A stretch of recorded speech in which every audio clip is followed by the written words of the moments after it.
The Table Where Rich People Sit by Bird Baylor. Pictures by Peter Parnell. It's an old library book. The Table Where Rich People Sit.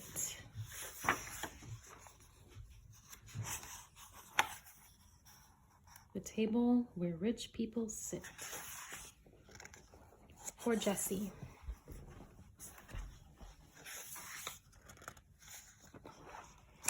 If you could see us sitting here at our old, scratched-up, homemade kitchen table, you'd know that we aren't rich. But my father is trying to tell us we are. Doesn't he notice my worn-out shoes, or that my little brother has patches on the pants he wears to first grade? And why does he think that old rattletrap truck is parked by our door? You can't fool me, I say. We are poor. Would rich people sit at a table like this? My mother sort of passed the table and she says, "Well, we're rich and we sit here every day." Sometimes I think that I'm the only one in my whole family who is really sensible. Maybe I should mention that my parents made this table out of lumber somebody else threw away. They even had a celebration when they finished it. Understand, I like this table fine. All I'm saying is, you can tell it didn't come from a furniture store. It just doesn't look like a table where rich people would sit.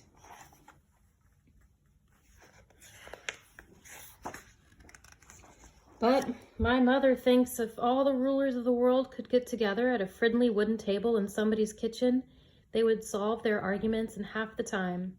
And my father says it wouldn't hurt to have a lot of cookies piled up on a nice blue plate that everyone could reach without asking.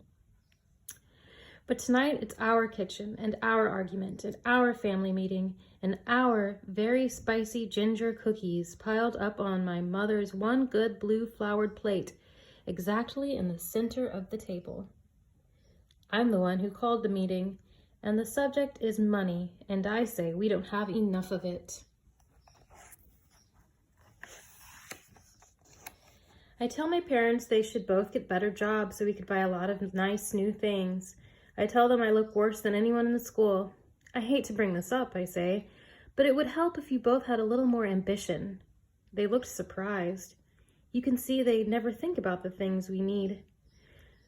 Right here, I might as well admit that my parents have some strange ideas about working. They think the only jobs worth having are jobs outdoors. They want cliffs or canyons or deserts or mountains around them wherever they work. They even want a good view of the sky. They always work together, and their favorite thing is panning gold, piling us up into a beat-up truck and heading for the rocky desert hills or back in some narrow mountain gully where the roads are just coyote trails. They love to walk the wide arroyos, the dry stream beds where little flecks of gold are found. They used to tell us that the truck just knew which roads to take and that coyotes showed them where to look for gold, but I never did believe it. After a month or two out there, they always had a little bit of gold to sell, but you can tell it never made them rich. As far as I can see, it was just an excuse to camp in some beautiful wild place again.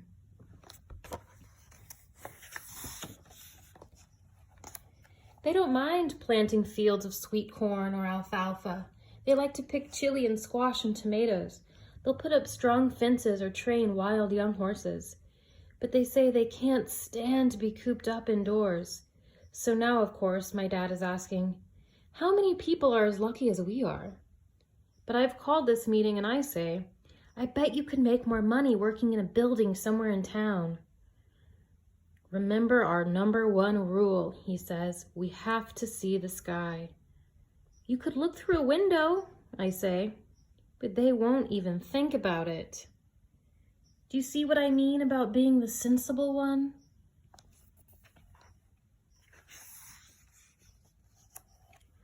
Finally, my mother says, all right, mountain girl, we're going to explain how we figure our money. You be the bookkeeper tonight. She hands us each a pencil and some yellow paper.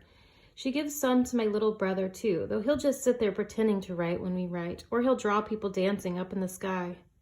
And by the way, my name's not really Mountain Girl. They call me that because I was born in a cabin on the side of a mountain where they were looking for gold one summertime in Arizona. They say it was the most magical place, the most magical, beautiful mountain they ever climbed. Maybe it was, but you know how those two exaggerate. Anyway, they wanted my first sight to be that mountainside, so they held me up outdoors at sunrise when I was just about 8 minutes old. The truth is, I still like sunrise quite a lot.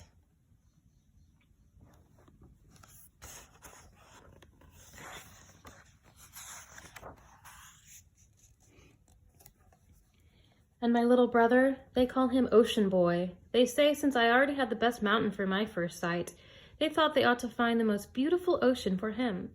I think they went all over Mexico looking for a place where ocean touches jungle, and they had to find a certain kind of purple-blue night sky and the exact green waves they like. They held him up to see those waves for his first sight. Someday, we're all going back to this green ocean and my high mountain. But for now, even though they claim to be so rich, they can't take us anywhere at all.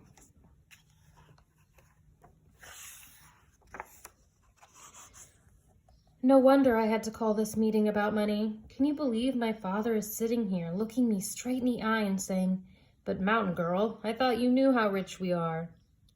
I say, "We can't get very far in this discussion if you won't even admit that we're poor." "I'll prove it to you right now," he says. "Let's make a list of the money we earn in a year." "How much is that?" I ask. "I'll write it down." But he says, "Not so fast. We have a lot of things to think about before we add them up." "What kinds of things?" My mother says, "We don't just take our pay in cash, you know. We have a special plan so we get paid in sunsets too, and in having time to hike around the canyons and look for eagle nests." But I say, "Can't you give me one single number to write down on this paper?" So we start with $20,000. That's how much my father says it's worth to him to work outdoors where he can see the sky all day and feel the wind and smell rain an hour before it's really raining. He says it's worth that much to be where, if he feels like singing, he can sing out loud and no one will mind.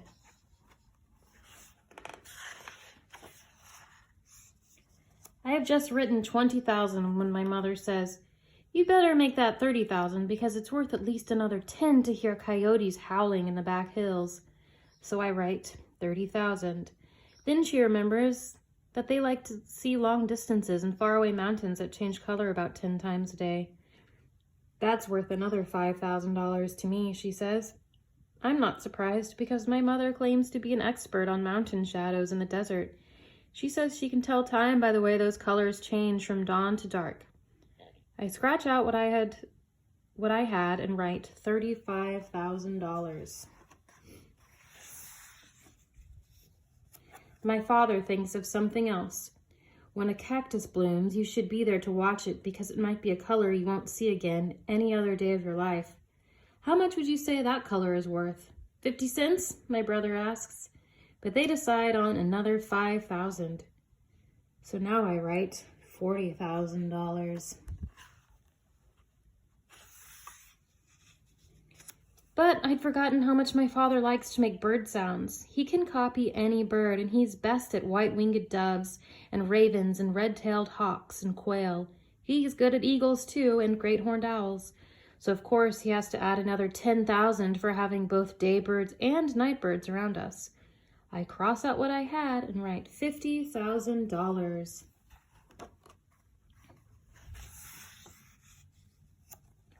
Now, my mother says, "Let's see what our mountain girl is worth to us." I'm beginning to catch on to their kind of thinking. So I suggest I'm worth $10,000, even though my little brother has begun to laugh. "Don't underestimate yourself," my father says. Remember all those good lists you make for us?" He's right. I made a list of the best books each one of us has read and list all of the ones we want to read again. I also made a list of all the animals each one of us has seen and the ones we still want to see out in the wild, not in a zoo. Mine is a mountain lion. I've dreamed of him 4 times and I've already seen his track.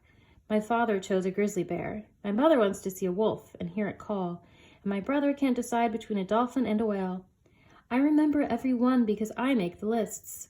They end up deciding I'm worth about $1 million. I say I don't think I am, but I write it anyway. In fact, it turns out that every one of us is worth $1 million. So we have $4,050,000. Then I realized I want to add the $5,000 myself for the pleasure I have wandering in an open country alone, free as a lizard, not following trails, not having a plan, just turning whatever way the wind turns me. They say that's certainly worth $5,000, so that makes $4,055,000. Finally, my brother says to put down $7 more for all the nights we get to sleep outside under the stars. We all say $7 doesn't seem to be enough. We talk him into making it $5,000.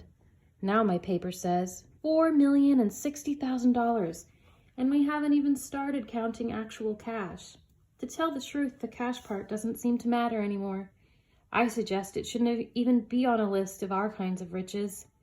So the meeting is over.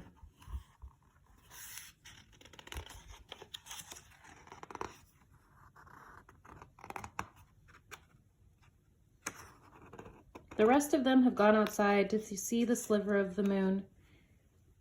But I'm still sitting here at our nice homemade kitchen table with one cookie left on my mother's good blue flowered plate, and I'm writing this book about us.